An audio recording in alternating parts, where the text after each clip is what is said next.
Hello, how's everybody doing out there? I'm guessing that we are now live. If I've done everything right, I'm not necessarily the most technically savvy person, but anyhow, welcome to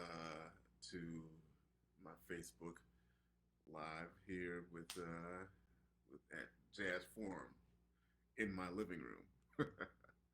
um, Big thanks right off the top to Mark Morganelli for asking me to do this.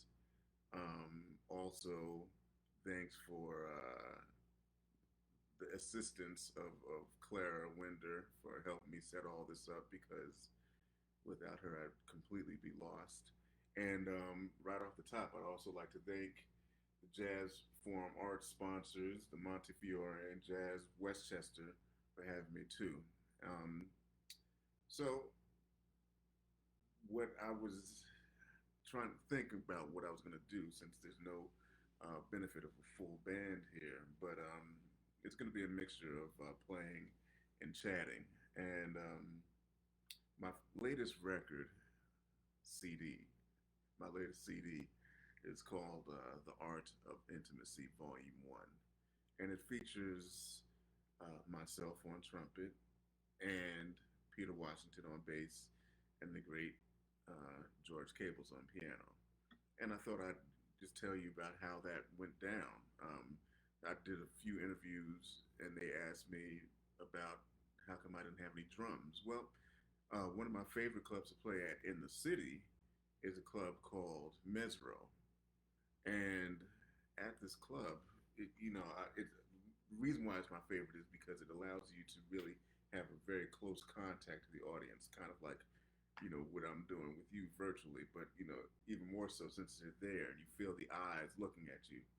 Um, and in every instance that I've done it, even though they've had drums at the club before, particularly with me, every instance that I've done it, it's always been with a duo with myself and piano, and sometimes I have a trio, which is I just add a bass to the mix. And we've always had a great time because I've always wanted to just you know have the audience feel that kind of intimacy. Hence the name of the CD. So when it came time to do another record, and my previous record was called Jeremy Pelt, the artist, which featured my full band, of which I appeared at Jazz Forum last autumn, I think. Um, so I wanted to do a little something different and go back to my roots of playing ballads and standards, something that I hadn't done since my 2003 record entitled Close to My Heart. Um, and so I figured enough time has passed. There's a significant difference age-wise between 2000, me, Jeremy Pelt in 2003 versus Jeremy Pelt in 2019, 2020. Um, and so that's the reason why I decided to do another ballads record. Um, the date itself was done at masterfully done at Rudy Van Gelder's studio out in Jersey, and it was one of the easiest things that I could have ever hoped to do. We just went in there, and we Peter was late. I hope he doesn't mind telling, but he was late, so I already knew that there were going to be some songs that I was going to do duo. And this song that I'll play for you is one of those songs. This is something that was made famous. It was actually written for Doris Day, dare I say, by Sammy Kahn in the 50s. This is a song entitled I'll Never Stop Loving You. And, you know, we ended the record with this. And it was a beautiful piano intro, of which I'm sorry you can't hear it because George is not here. But I'll do my best to do my part.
Yes, that was written by Sammy Khan, and that was "I'll Never Stop Loving You."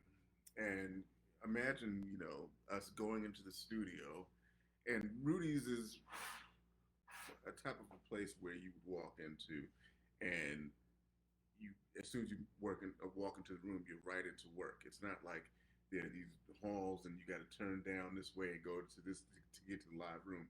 It's like as soon as you come in from the driveway, the studio, you're walking right into the studio. So a lot of times they have to lock the door and look at a light, to make sure nobody's coming in while you're recording. And we went in there, and George and I really knocked that out in all of 2 takes, and it really didn't even take 2 takes. Sometimes we know in the first take, but we still get overzealous and say, well, let's do another one just in case. I don't know why, but this was one of those times. Anyhow, some of the other songs that we did, there was a song that I did a lot of research for this record, and one of the things that I remember vividly was I was driving and listening to music as we all do, and I had my phone set to shuffle, and all of a sudden this beautiful piano rendition comes in. This is Tommy Flanagan. And he plays a song that I'd never heard before, but it's got the most beautiful, beautiful melody. And it's something that I could learn easily too. So it was very attractive. And so it was arresting in a way that I had to almost pull over to listen to the whole thing. And I looked at my phone, and it was this song. It was something called "While You Are Gone," and I remember like, okay, who? One of the things I do, especially if I'm hearing an instrumental piece, is I look to find the lyrics. That's very important to me, and so I was trying to find any vocalists who sang it, because this was a song that was not necessarily a pop standard, and it wasn't necessarily written by the great songwriter, the great, quote unquote American songwriters of the period. This was written by Lucky Thompson, who was very much a great and very underrated tenor saxophonist, but also an underrated composer. And he composed a song, and there was 2 versions that I found. One was of a singer that I really have never heard of, and the fidelity wasn't too good on that recording. And then the other one was Sassy herself, Sarah Vaughan. And as soon as you hear that, I mean, she sticks very close to the melody, as she always did. And she laid it right on out there. And to boot, the funny thing was, I listened to it, and what Tommy Flanagan was playing on his recording, which was live at the Vanguard, and that was something I think in the 70s. It was Al Foster and George Mraz. Um, he was playing that same arrangement, the orchestral arrangement that Sarah had on those recordings in the 40s, I believe. Maybe it was early 50s in Columbia. Anyhow, this is something that I've adapted from all that, and I recorded on my CD.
Yes, that was While You Were Gone. And I tell you, I was so happy to have these cats on the record because they really dealt with the music. Not to say that I didn't ever think that they were going to be dealing with the music as well as they did, but the sensitivity that they put in it was exactly what I expected, and yeah, it's a unique album um, in my discography for that reason. Um, I keep saying album. I don't know why, old school. But I'm talking about CDs or dreadfully so MP3s. But I should take this time to do a little commercial right now. I do have a plentiful amount of CDs, and if someone would fancy a CD, just let me know, send me a message, and we'll get that happening. And I'd love to send some CDs out as well. Um, if you'd like to leave a tip, a virtual tip, well, not a virtual tip, I hope it's real money. You could always visit me through the three apps. There's PayPal, which is paypal.me/Jeremy Pelt. There's Cash App, in which you could just do the dollar sign and Pelt Jazz. And then there's Venmo, which is just at Jeremy dash Pelt. So those three ways you can get to me. I mean, there's Zelle too, but I mean, I think those three will cover it. Um, you know, just getting off the this particular record and thinking back to the record that I mentioned before, which was Close to My Heart. That was a CD that I put out in 2003, um, and that featured Moulton Miller, Lewis Nash, and Peter Washington, and also a small string section. And the record business is you know is funny, and I don't think I need to tell you guys that, um, because when we initially recorded the CD, it felt and sounded complete. There was half of it was ballads with strings, and the other half was quartet numbers. And so, yeah, it felt complete. But it was, I believe, maybe 7 to 8 minutes short in the record standards. So the label president the president comes and he says, "Well, we need more music." And I'm like, but I mean, it sounds complete. I mean, when you think about all your favorite instrumental records, let's say Kind of Blue certainly wasn't more than 40 minutes, and it felt complete. It took you through the journey and left you at a certain place. Whereas nowadays they want you to chalk as many songs as you can on a CD. Um, and so this was one of those cases. So he made us go back to the studio. I said, well, I mean, you're not going to get Lewis Nash and Mulgrew and Peter to come back in here, for a third day, for no money. That's just not going to happen. Their job is done. So we had to, really think of some other things. And the guitarist, David O'Rourke, who was a good friend of mine, and still is a very good friend of mine, is a genius arranger, who I had do the string arrangements. He volunteered to play guitar on one track. And that track was a song called this is the moment. This is the time. Why don't we take it and make it sublime? I did a guitar duo, and then I also did an a cappella trumpet uh, on a song. Well, I'll go ahead and I'll play it for you.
That was a song called "Don't You Know I Care."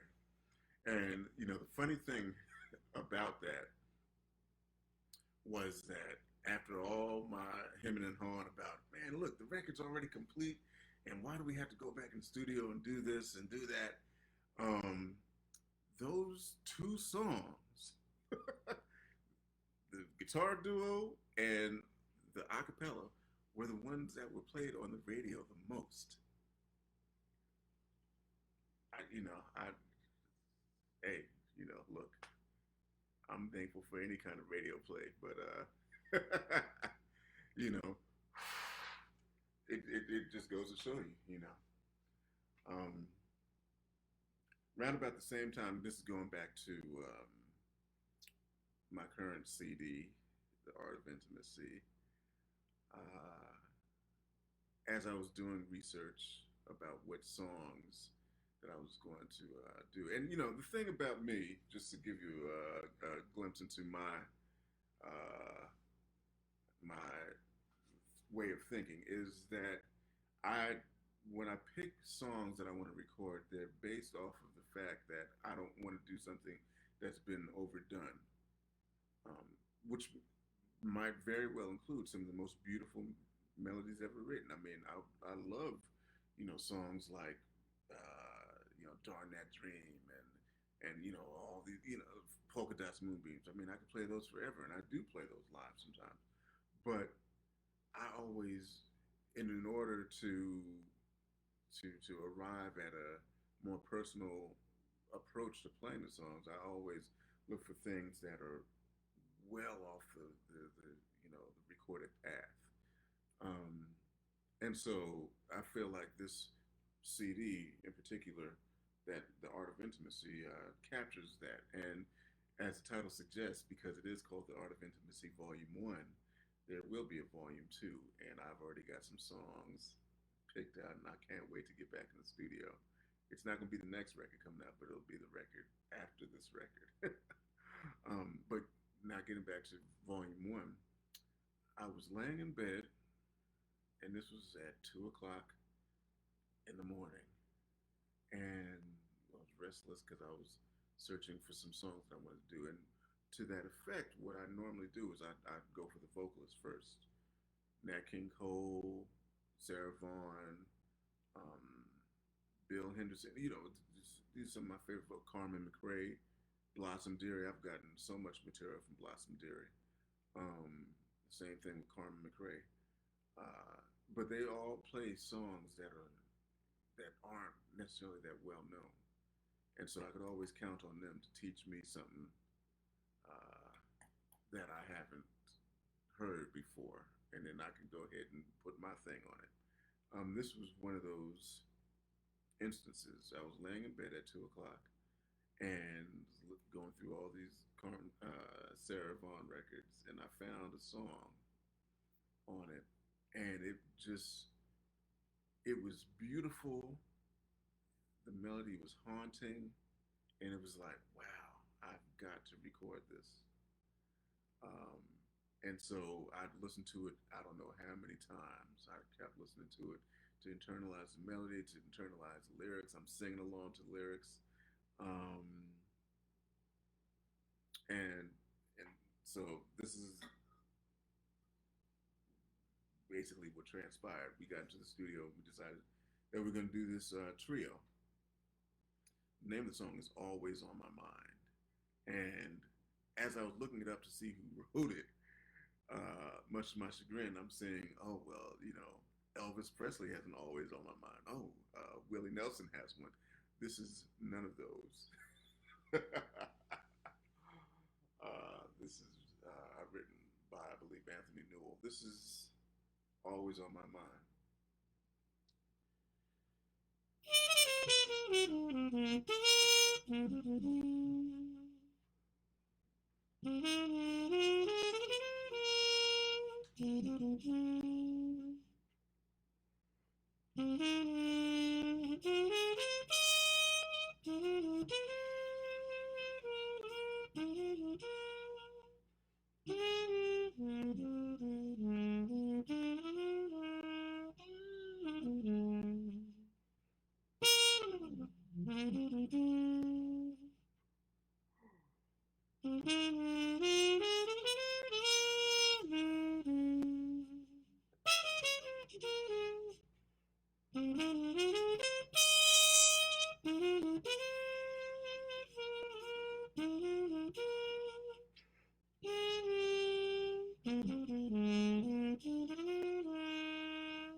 Yes, always on my mind. I mean, hopefully you could see why I had to rush out of the bed and go write it out. Um, or you could hear it on the CD. Um, Took at a nice tempo, just like I just played it right now. The funny thing that you start to kind of adapt to, uh, even though it doesn't compute into units sold, the new kind of norm is streams, right? And when my record label High Note said, "Oh wow, your CD's been picked up by Coffee Table Jazz on Spotify," I was like, "Okay, you know." And sure enough, I started looking, and the more I looked at how many streams and how many times it's been listened to, I'm over since February. I'm over 2 million, 2 million streams of this next song that I'm going to play for you. And that I'm bowled over by that. I wish that was 2 million units sold, but that's a whole other story. Um, yeah, this song is. I'm sure you guys have heard Nina Simone sing it many times. Frank Sinatra sang it. There's no shortage of instrumentalists playing it. Um, this is one of my favorites of the CD, and I think that you guys will enjoy it too.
Hope you guys enjoyed that. That was Little Girl Blue. And it seems that we have reached that end of the time. I'll play one more song for you. Before I do, I would again like to extend my thanks to Mark Morganelli for having me, and for the team over at Jazz Forum. And Clara, thank you for your helping out severely disabled, technologically disabled individual. Um, and again, thank you guys, the listeners, for tuning in. Uh, I don't need to tell you or anybody that this is a rough time that we're all going through. And so, any kind of thing that I could do to help or you could do to help, I hope that we all can pitch in and help each other out because, those of us that are sitting over there thinking that we don't need anybody are finding out the hard way. You dig? Uh, so, with that said, I'll play this last number. I should also let you know again, CDs are for sale. I could mail them to you. You could go ahead and send me a note through Facebook. There's also tips are encouraged, and it's in the comment section there. But I'll say it once more. It's Venmo at Jeremy Pelt or PayPal.me slash / Jeremy Pelt or Cash App, which is just the money sign and Pelt Jazz. Anyhow, thank you very kindly. And this is a song that I'm going to play. This is just basically a blues. Now, on the CD, for those of you that have it, for those of you that might have listened, streamed online, and seen the title of this, what makes it interesting is that a lot of people will think that the record label made a typo on the title, but it's not. It was a blues impromptu that me and Peter did, and we couldn't come up with a title. But George is always somebody that comes up, makes up words by taking letters out of the word. And, it's like a little game for him. So whenever he's answering in the affirmative, he'll say absolutely. So if you see the CD and it says absolutely, it's not a typo. I know it's supposed to be absolutely, but it's absolutely. But for now, we're going to change the title because I'm still celebrating. I've got 3 kids, and my eldest has just turned 11 today, and so I spent the day or a couple hours with him. So this goes out to my son Milo, uh, and we certainly hope you enjoy it. Thank you guys very much for tuning in.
Thank you guys. See you next time.